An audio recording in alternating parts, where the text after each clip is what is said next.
Um, good, good evening to all present. Today we are assembled to listen to Mr. Shoporno Bose of 2012 batch, presently working as a system engineer in TCS. Today he will be delivering a talk on the topic artificial intelligence and industry. This is a part of alumni talk series. But before he starts, I would like to ask GL sir to introduce Shoporno. Sir, if you may.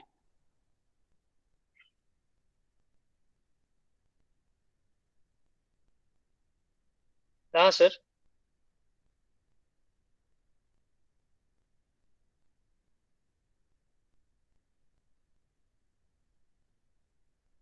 Sir শুনতে পাচ্ছেন?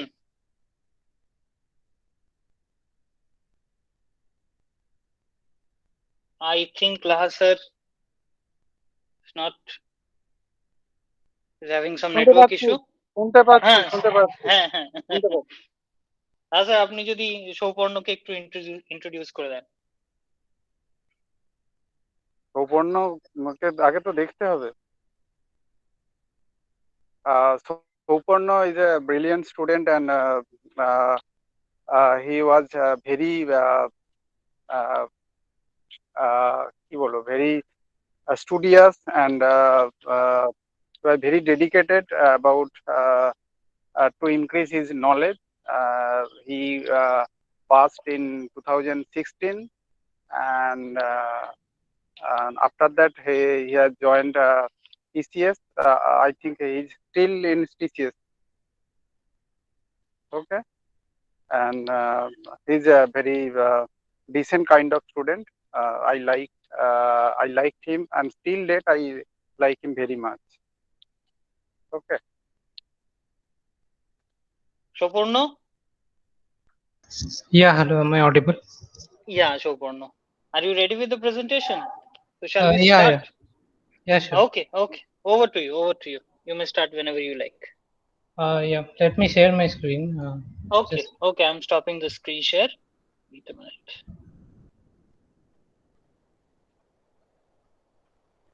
Yeah, you may share now, Shuporno. So is my screen visible?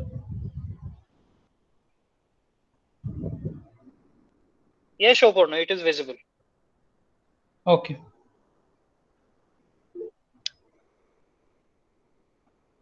So hi, good evening all.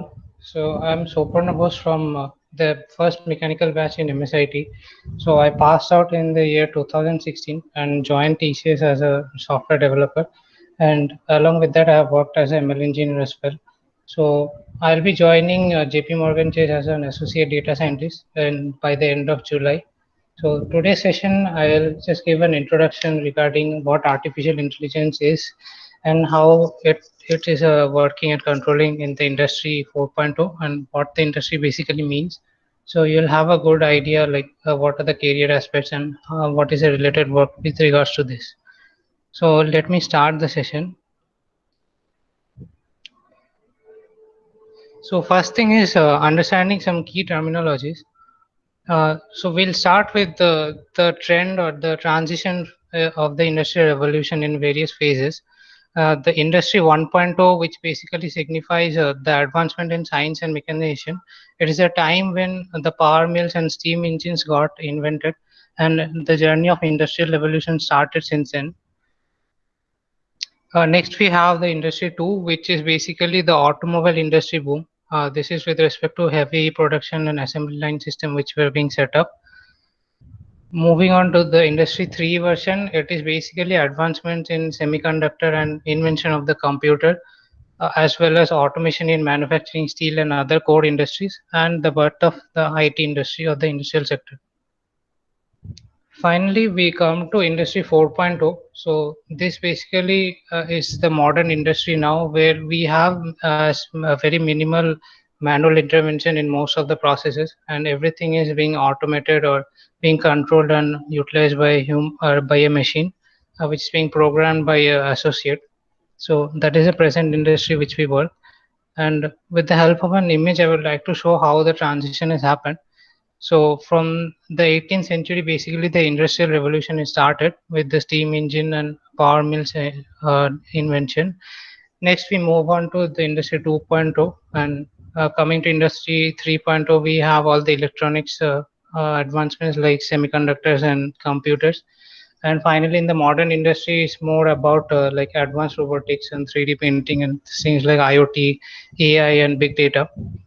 So we'll discuss each of these topics as we progress. And why this many transition to answer the question is like, if you see, we are gradually moving towards a trend of making everything digital.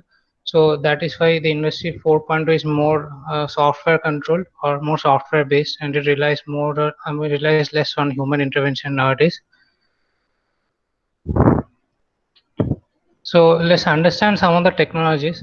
So in industry 4, these are some of the brief tech stacks which are involved, mainly covering data analytics, cloud computing, AI, and automation. So I'll give a brief introduction on each of the topics. So first thing which comes is IoT, or something called as Internet of Things. So this IoT is already which many of the people are using or you're somewhat familiar, but maybe not that much in terms of the concepts and the implementation. So this is with respect to an electronic gadget or equipment which is controlling other electronic equipment. For example, we have something in the market called as intelligent lighting or some intelligent security control, where with the help of your mobile you can basically control the lighting system in your home, or you can monitor your CCTV and other camera usages.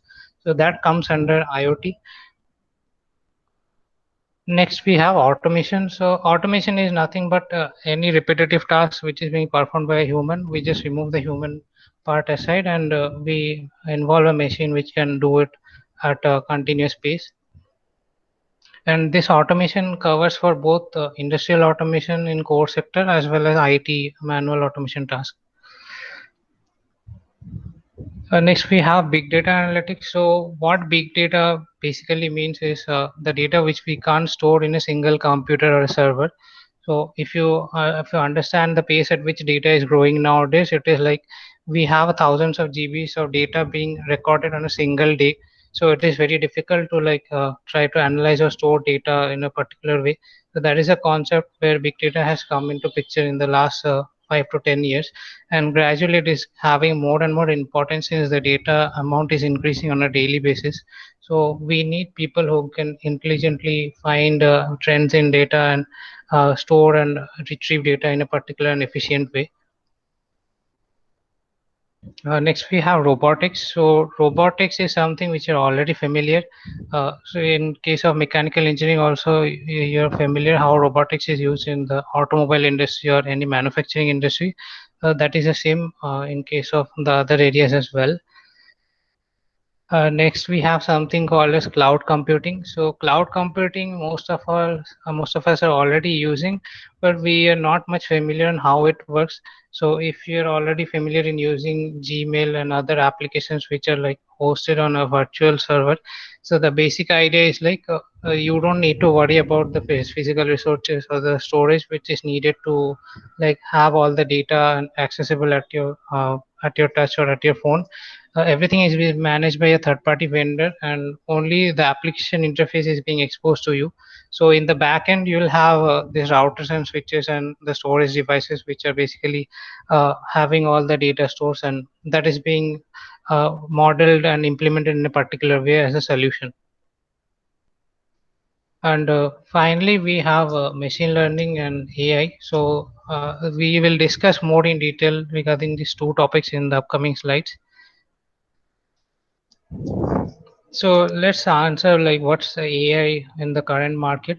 So it basically illustrates the ability of machines to simulate the human behavior in terms of whenever any action requires human intelligence, that action is being mimicked by a machine in terms of the smartness or the reasoning in which a human puts, and it's same being implemented by a machine.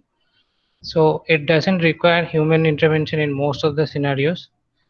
And all of the AI or ML or whatever is being implemented, everything has a backend code and a programming language which is associated with it. So basically, associate or a candidate, he sits and writes the code in which it should perform, and the machine just gives the output based on that. So, but we see like there is a difference in terms of how the programming is done in case of machine learning compared to normal software development. So let me explain that with the help of this picture. So in case of traditional programming, as you may be aware in your first year course or second year course, so let's say we want to do sum of two numbers. What we give is two inputs, say 10 and 20, and we define the rule that we want to perform an addition, and we get an output of 30, which is a final output after summing it up. So that is how normal programming works. It is also called as rule-based programming, because you're defining the rule how the output is being generated. But in case of AI or ML, it is completely different. Here we have the data, which comes in the form of input as well as output. So basically, the machine will be exposed to a part of the data which we have. So we give the input data to it. Let's say we give 10 and 20 as the input, and we also provide the output to the solution. Like if it is 30 is the sum of the two outputs, then we give the 30 as an input as well. And with the help of this data, we want the machine to basically learn or interpret how this calculation is happening, so that it can form its own set of rules. The reason being is the data in the real world is very complex, and it doesn't have a simple summation rule like what I just explained. So our model needs to basically learn and adapt to some data which is never seen, based on the previous data in which it has been trained. So that is how ML generally works. I'll explain it more in the upcoming slides. Let's discuss some components of AI on which it is built.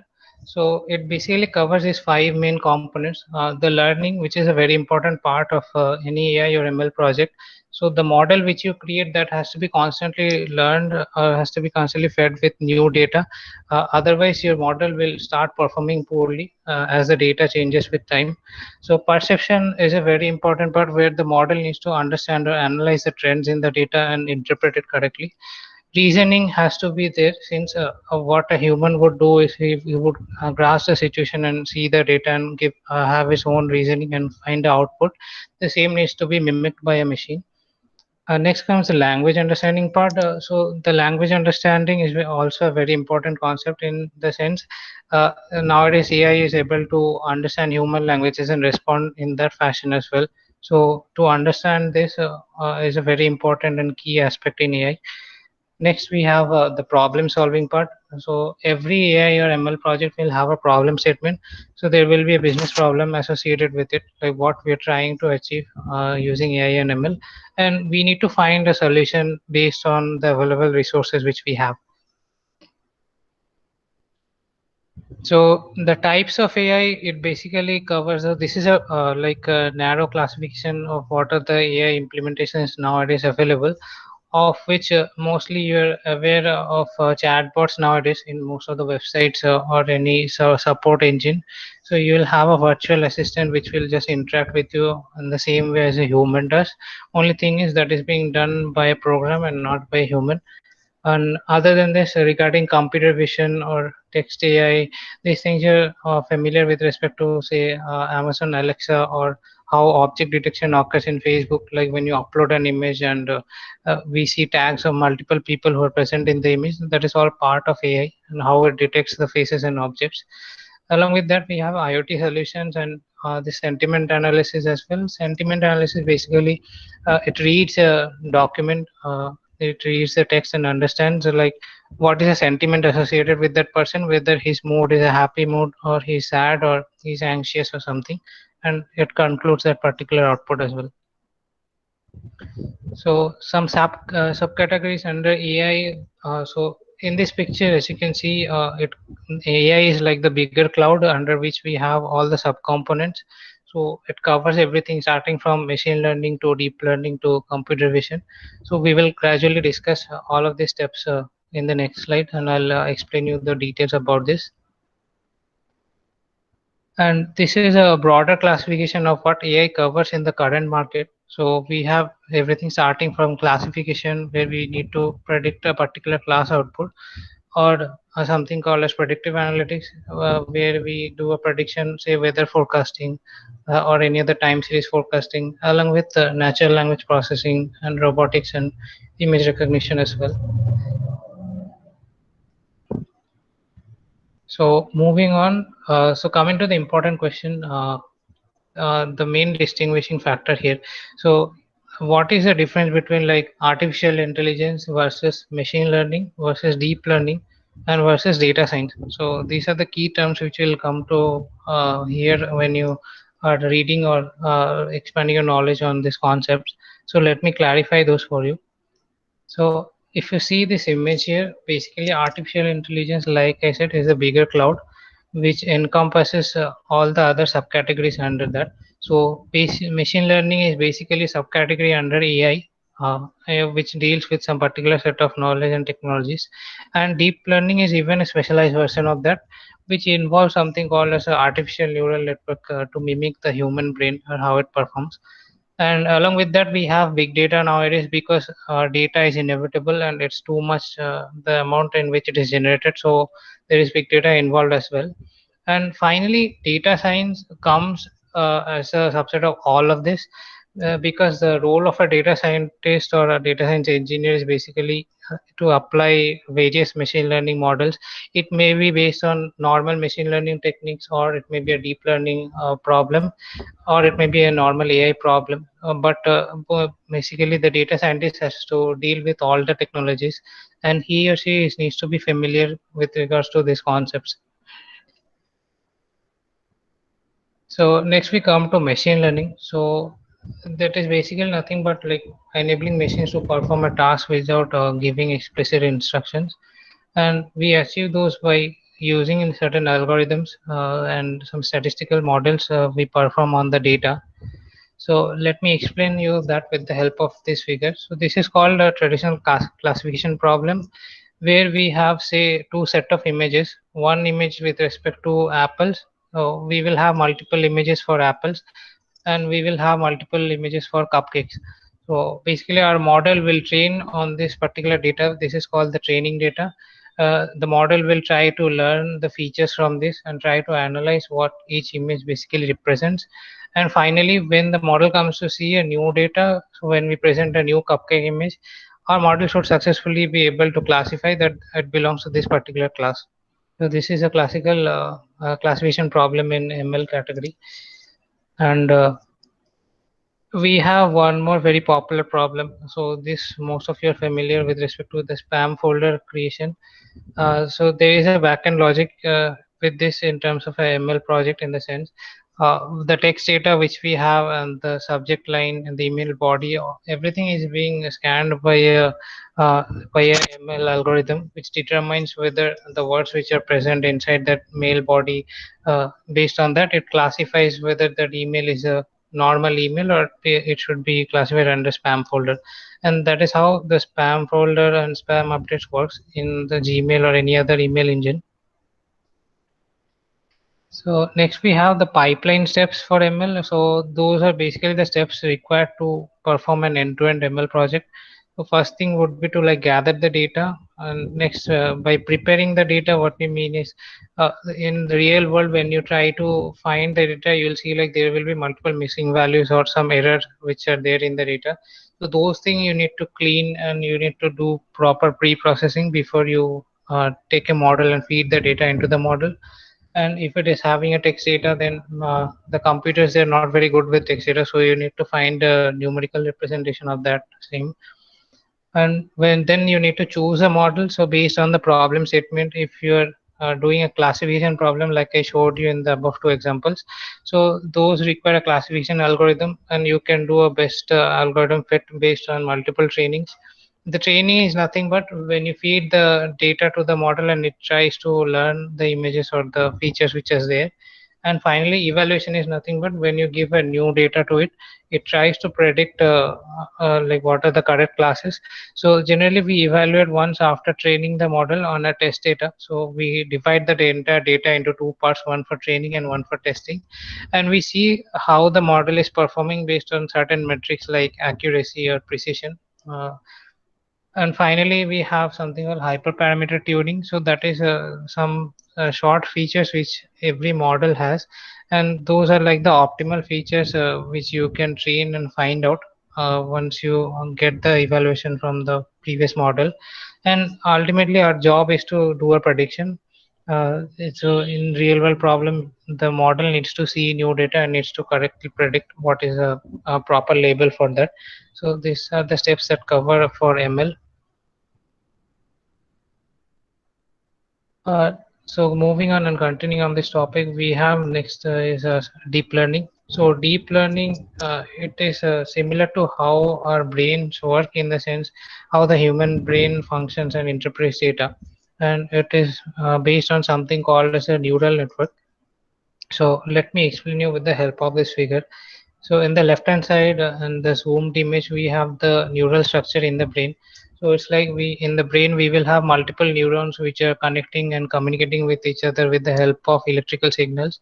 And as you can see here, so we have neurons interacting with each other and how the data is being transferred in the form of electrical signals. The same thing has been replicated in this neural network, and hence it is called as an artificial neural network. So the synapses and the axons which are there, those are basically represents the feature in the entire data.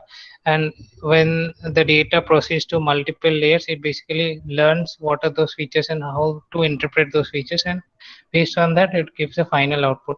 So this is just like a very high level overview on this. Behind we have like lot of mathematics and other rules based on this and how it works, but in terms of implementation you just need to know the concepts and a particular programming language with the help of which you can implement. But be aware like these are the state of the art models right now. So it's a very advanced concept in terms of AI or ML. So next we have the networks which are made in the neural network. They will have multiple layers. So the reason deep neural networks are called deep is because they will have more than one or two layers, and it all the layers will be interconnected and dense in this format. So the input layer it will provide all the features for a particular data. So if it is image data for a cat, each neuron will have a particular set of features. Say this one is having the eye, this one is having ear, this one will denote the eyebrows and all. So all these features are being learned and like cross-validated in between all the layers. And finally, it will give the correct output based on how you train the model. So the data that transforms through multiple layers, as you know, before we produce the output. So let me share you one common example of a convolutional neural network. So this is a problem with respect to image data. So let's say we provide an image and we want to identify who that famous celebrity or personality is. So here in the input, we provide a photo of George Washington as the US president. And finally, what we want as an output is the model should predict who is that particular person. So as you can see in the individual layers, the image is being segmented into small portions, where first of all we try to analyze the light and dark pixels. We convert the image to a grayscale image, then try to identify the edges and the combination of edges, and then other features like the eyes, nose, and everything. Finally, in the output layer, we'll combine everything, and based on how the model is being trained, it will give an answer like who that particular person is. So that is how the deep neural network works, and it's a very state of the art technology like I mentioned. And the implementation, you need to know a particular programming language, say Python or anything, to basically implement this. You don't need to understand in very depth or do intensive mathematics or statistics to like achieve this. I'll explain that later on when I explain further on the job prospects. So moving on, we have the data science. So the data science is currently like the hottest domain now, in the sense the data scientists they handle all this data in terms of AI, ML, and the data cleaning and pre-processing. So like I showed in the first picture, the data science covers all the schemes for artificial intelligence as well as ML and deep learning. So it basically covers the tools and techniques which we use to analyze data and extract insights. And so the job of a data scientist is to be like aware of most of the things which are related to it, compared to a AI engineer or a machine learning engineer who will only focus on modeling and giving the output. A data scientist needs to be good in statistics, visualization, data mining, as well as communication and public speaking, on top of being a subject matter expert. So in this case, all of these attributes are very important. So even if you prepare a model and if you come with data insights, ultimately you need to convince your stakeholders or your clients that why the insight is correct and how we have interpreted it. So along with the subject matter expertise, coding and technical knowledge, you have to be good in communicating the same. And yeah, as I mentioned, like we will discover the patterns in raw data and try to solve real world business problems. So it basically combines AI ML with big data analytics and cloud computing. So it covers all the tools and techniques needed. And so a data scientist basically needs to have knowledge on most of the stuff in a brief order. And coming to the steps of data science, those are mostly almost same to what we have in case of a machine learning step. Only thing is, in case of data science, we focus more on the data visualization and analysis part before we move on to training and optimizing the model. The reason being, we need to understand the trends and patterns from the data and what are the predictions or output is coming at the end. That is fine. But before we train the model, before we provide it the input, we need to understand how the data is and what the data basically means.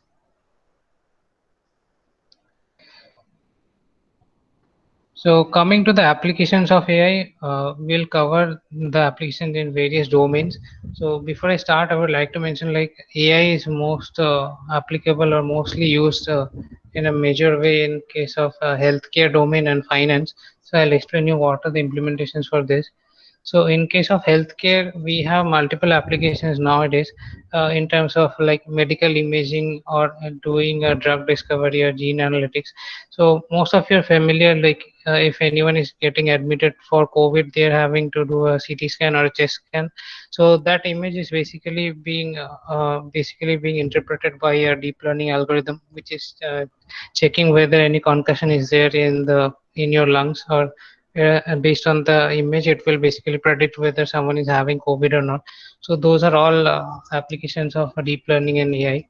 And other than this, we have drug discoveries which are happening. Like we are trying to find, we are doing protein synthesis analysis with the help of AI ML. And we have assisted automation also in most of the company websites or the healthcare websites. You will have virtual assistants as well as other forms of help in terms of AI.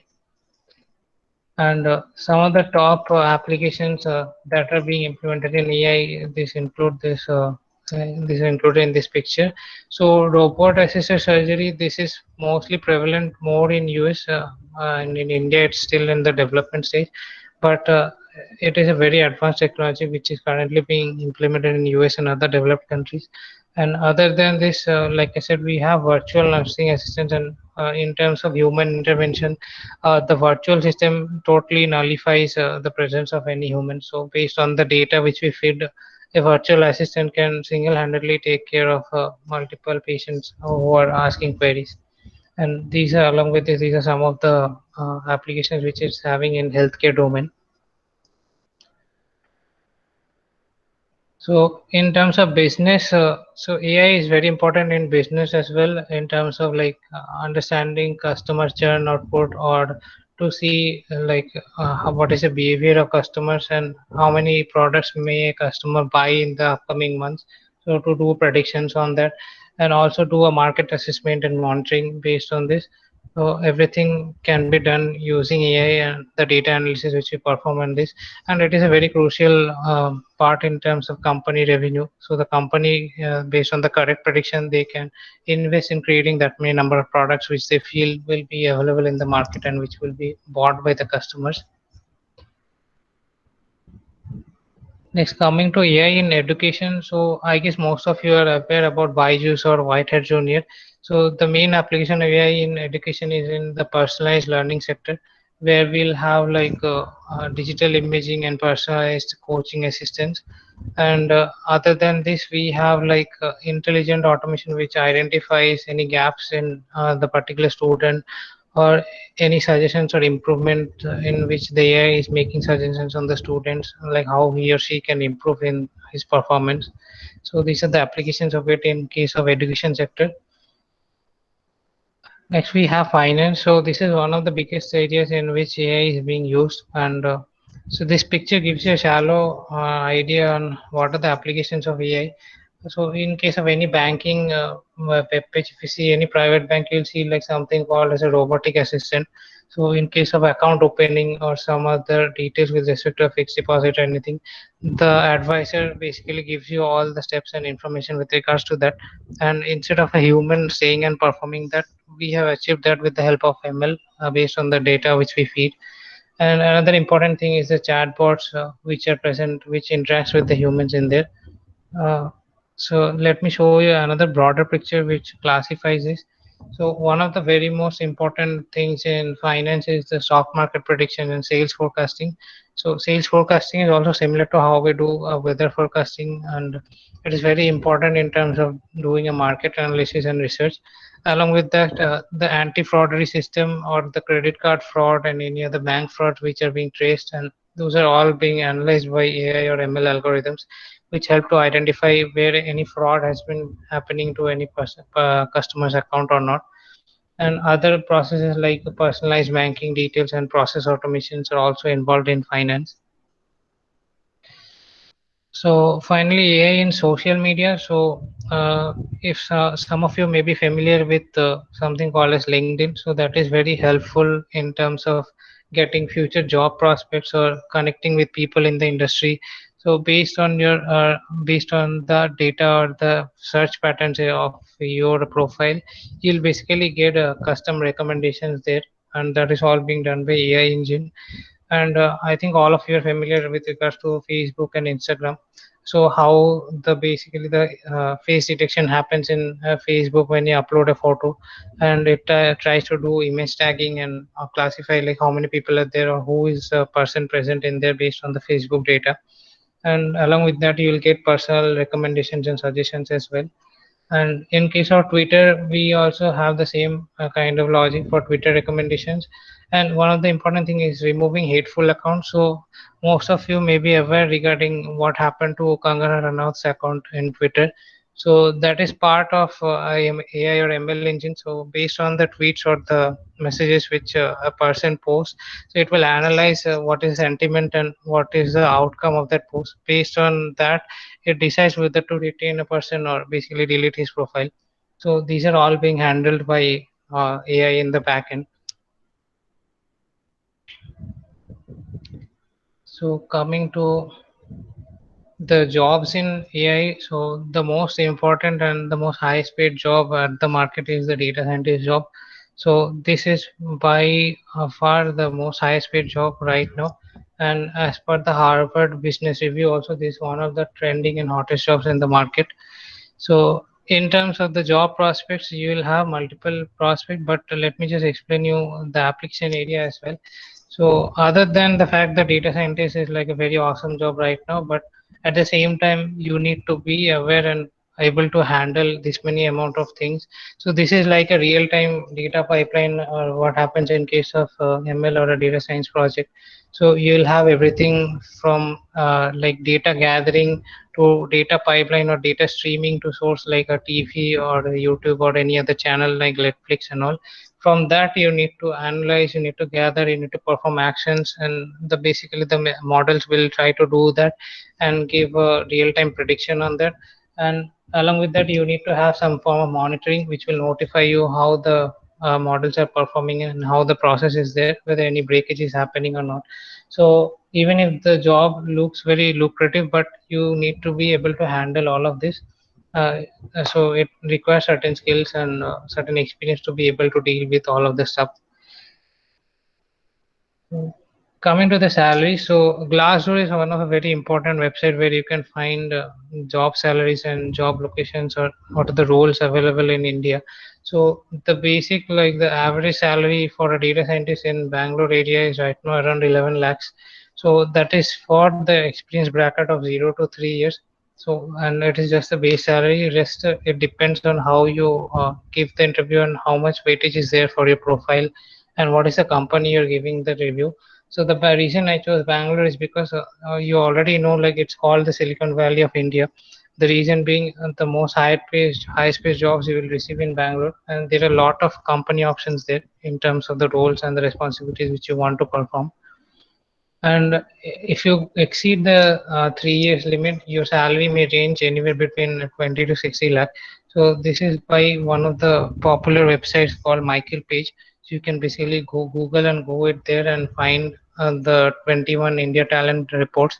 So the salaries are very high based on the experience because as you know this many technologies is being handled by a data scientist, so you need to have certain expertise to and skill to be able to handle those. And as you progress down the line, in case of very good companies, you'll receive very handsome compensation on this. So and this the rate at which the data scientists are being hired, so in the current market we have like a shortage. I mean, there are less skilled people there, but there are more requirements. So the job market will even increase as we progress. So other than the data scientist, one of the next most important roles are the machine learning engineer. So the machine learning engineer is more or less responsible for the model creation and the algorithms and development and the predictions. And the average salary for this varies anywhere between 7 to 8 lakhs in Bangalore, and it may go high based on the company or the demand what is there.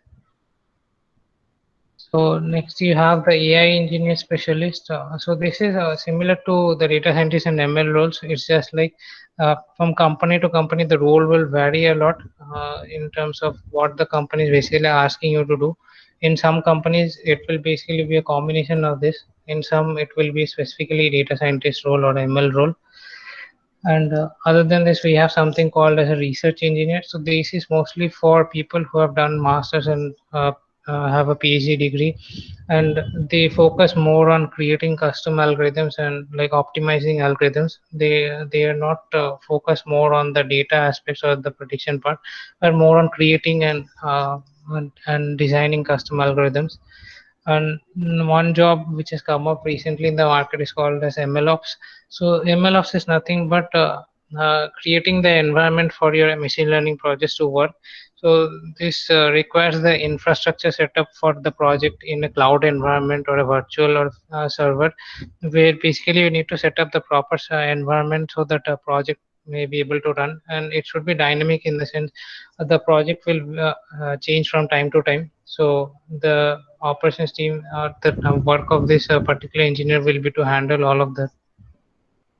Next, we have two more related roles with this. One is the data engineer and the data analyst. So the data engineer, data analyst roles won't have much of ML work because you will focus more on collecting the data in terms of data engineering or data storage like data warehousing concepts. And for the data analyst role, if you have like bulk of data coming on a daily basis and it needs to be analyzed constantly, so the data analyst will basically perform those part. So he or she won't be focusing much on modeling or any other concepts related to ML. So moving on, the required skill sets for this.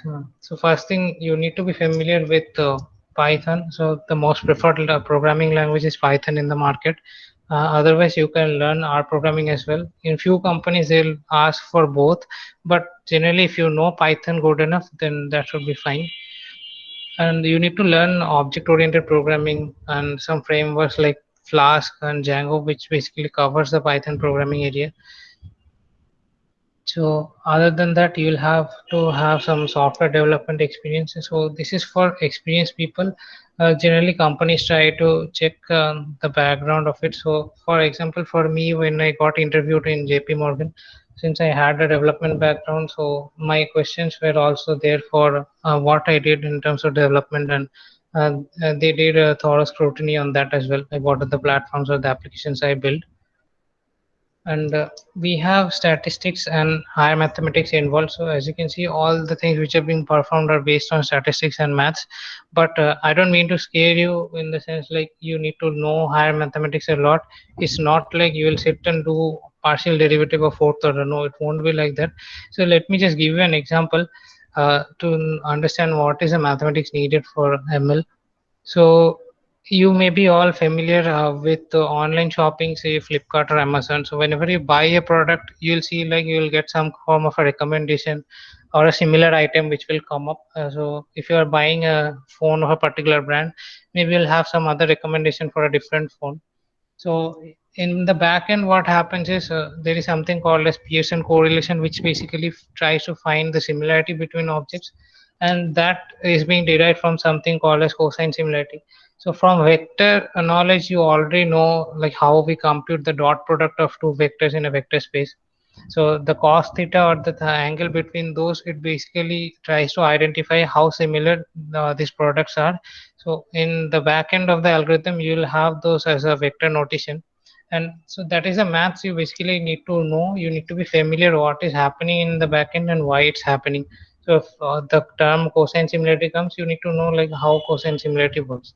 So you won't be sitting and calculating or doing anything. Everything will be taken care by the programming language. So you just need to know the implementation and the backend knowledge.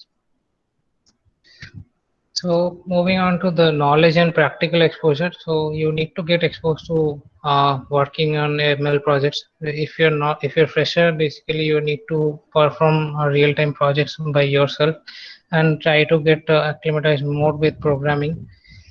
Along with that, since a data scientist role requires a very high amount of weightage on data and SQLs or databases, so you need to learn about SQL and databases on a moderate level as well. In some of the roles, it requires a master's or a PhD degree, but that depends on company to company and the role it is which is asking for. So some of the roles demand for a higher degree, and they require some more experience to get a job. And exposure to Docker, Kubernetes, and computing. This basically is like shipping your application or containerizing your application and deploying it. So if you know or have knowledge on this, then it's a definite plus in the interview. And finally, the can-do attitude. I'll focus more on this because in the real world, when you join IT or any other industry, so you won't have answers to all the questions at the time. I mean, no one will have. So if you encounter a problem, basically the company or the people expect you to come up with a solution. So definitely you'll have help from your team members and other people, but you should have that attitude that even if you're not aware of stuff, you can basically try to learn and adapt to the situation, and you need to come up with a solution and basically have a very good attitude towards developing and learning new things. Next we have the suggestions. I have some personal suggestions and recommendations if you want to become a data scientist or if you want to join the ML roles in the industry. So first thing is you need to understand what is the right role for you. So don't just go by the market that data scientist is the most hottest job in the market. So I need to be a data scientist. First, do a thorough analysis. Try to understand what a data scientist does and whether that suits you. Do a SWOT analysis of yourself and try to find out whether that is the role you want to be yourself. And focus more on learning Python because that is a language which you would need to implement your projects. So if you have exposure or knowledge in any other programming language, say Java or C++, that would also be of help. The companies, when they interview, they try to check like whether they have the candidate have exposure in any other language as well. And understanding software development life cycle is very important. You need to know how a software is basically built from scratch. You need to understand how the web works. By web, I mean how data communication happens in internet, what are basically routers, servers, what are REST services and all, and application hosting, cloud computing. So these are just like basic things you need to learn. The only thing is you need to grasp the concepts in order to understand how and what is happening basically. And you need to implement open source projects and ML algorithms along with that. So I would stress more on this for freshers because you need to showcase your skill. You need to create a brand for yourself so that the company considers your profile when you're applying for a job. So two suggestions with regards to that is one to have a very good profile in Kaggle. So Kaggle is more mainly for like data science like competitions and all. So you will have multiple data sets and multiple teams competing. Even if you don't take part in competitions, you still have access to other data sets and notebooks. So you can practice there. And if something requires more CPU power or usage, you will also have the provision to do there as well. So try to create a Kaggle profile and spend some time working on that. And what I would stress more rather than Kaggle is on the GitHub. So this is my GitHub account which I use. So GitHub is nothing but like a it's a solution hosting platform where you can host your coding and your solutions there. So this is a view of my GitHub where I have almost 40 projects which I made on. So if you have a good GitHub profile and if you put it in the CV, definitely it will add a value. But don't just create a profile and just add it to the CV. Definitely you will get questions if you are being adding it. So in my interview when I gave at JP Morgan, they asked me thoroughly regarding the projects which I made and how I contributed to the community. So whatever you put in your CV and if you create a good GitHub profile, you'll definitely have a added advantage. So stress more on creating more projects and hosting that in GitHub is totally free. So next, having familiarity with the databases, like I mentioned, you need to know about data collection and retrieval, and do courses and certifications. I will stress more on implementing courses because you will have very good idea from the instructors on how to implement the algorithms. But certifications is good. It will give a good brand image. It will create your profile, but that is all it will come to in the sense. The certifications will mainly help for resume screening. So when you apply to a job out of 100 candidates, if there is only a single opening, so they might shortlist your CV based on the certifications you have.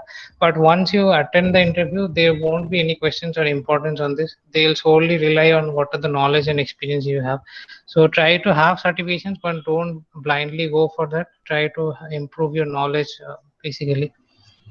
And you can connect with people on LinkedIn and other platforms. So you will have people from all the industries available there in any other platform if you want. So you will have a better knowledge in terms of the exposure and the requirements and how to apply to jobs and everything. And I would also suggest that you can apply for internships. Right now, we have internship options in startups and companies in terms of data science or machine learning. So if you have a 3 month internship there, you will get a good exposure. You won't have much stress in terms of work because mostly some of the internships they won't pay you, but you will get real time exposure to what happens in the market. And finally, so this is not like a 1 month or 1 day thing. So you have to stick to it and basically have patience and continuously build your profile. So it won't be like the first interview itself you'll be able to crack, but with time and experience, definitely you'll be able to do that. And in case of if you need any help, you can definitely reach out to me in any social media platform, or you can do a research by yourself and also try to keep yourself updated with the technologies and recommendations. So based on that, you can definitely be able to land a job. So that is all from my side. If any questions, I'm open to that.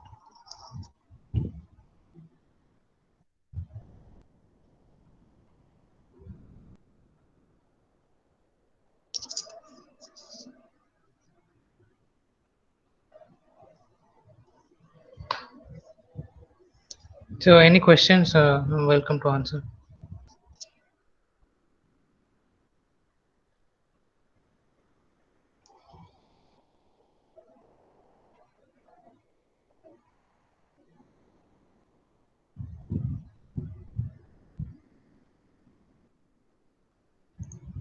So no, I don't think there are any questions.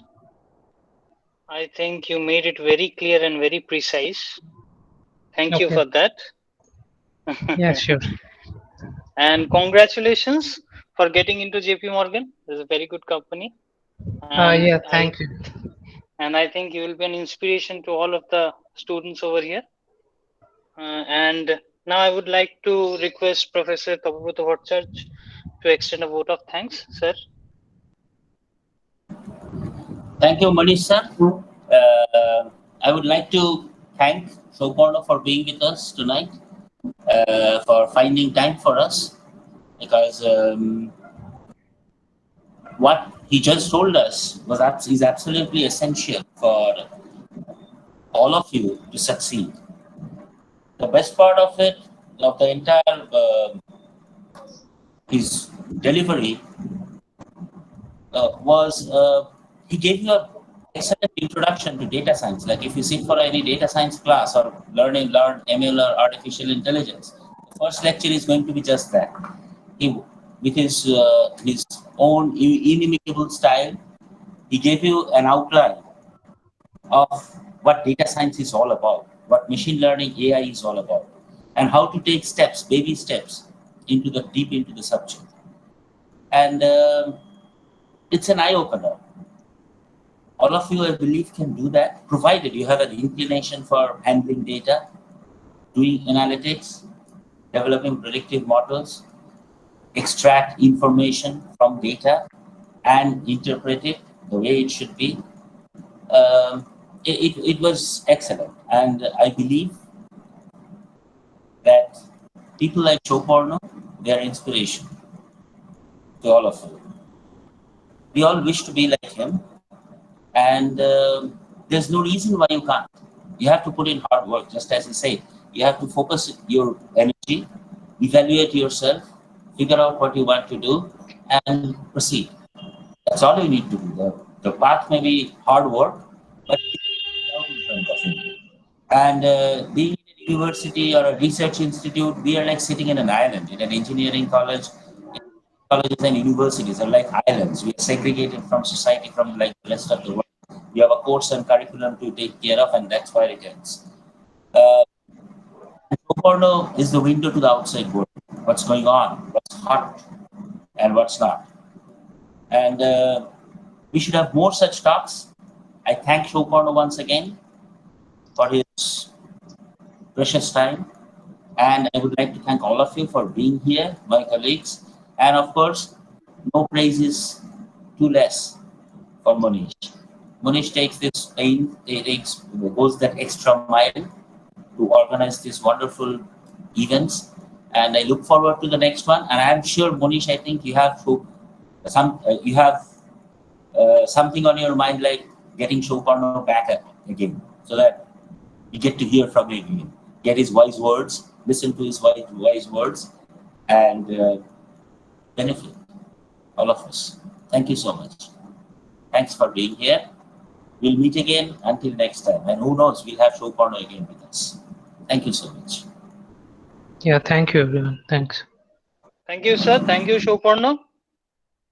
We shall conclude the session then. Thank you once again. Yeah, thank you. Souparna, AB sir বলছি। হ্যাঁ sir বলুন। আমি একটু লেটে join করেছি, প্রথম থেকে ছিলাম না, তো এটা শুনলাম, খুবই ভালো লাগলো। মনীষ, রেকর্ডিংটা স্টপ করো। হ্যাঁ, রেকর্ডিংটা স্টপ করে দাও মনীষ।